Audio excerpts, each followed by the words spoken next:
શિવાય.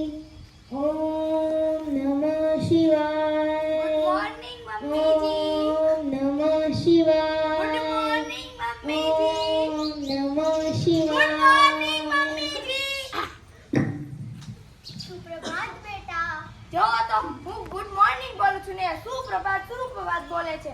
સુપ્રભાત એટલે શું? એ તો આપણી માતૃભાષા છે અને માતૃભાષા બોલવામાં વળી સાની શરમ. યો વળી માતૃભાષા બોલી રહ્યા છો. માતૃભાષા એટલે શું? I don't know. અહીં આવો બેટા, હું તમને માતૃભાષા વિશે સમજાવું. માતૃભાષા એટલે માતા દ્વારા બોલાતી ભાષા. તને કોઈ અંગ્રેજીમાં સપનું આવ્યું છે? ના વળી અંગ્રેજીમાં થોડું સપનું આવે. હા, માતૃભાષા એટલે માતાના મુખેથી સાંભળેલી ભાષા. તારી પાછળ કૂતરું દોડે તો તું અંગ્રેજીમાં ગો ગો એમ કે ડાયરેક્ટ વેડ કે.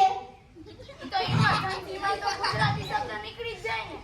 વિચાર, લાગણી અને સંદેશા વગેરે માતૃભાષા તરફથી જ મળે છે અને સારો વ્યવહાર પણ માતૃભાષા તરફથી જ શીખવા મળે છે. તેથી જ તો આ 21 ફેબ્રુઆરી માતૃભાષા દિવસ ઉજવવામાં આવે છે. હવે સમજાયું માતૃભાષા દિવસ એટલે શું? હા થેન્ક યુ. થેન્ક યુ નહીં, શું બોલ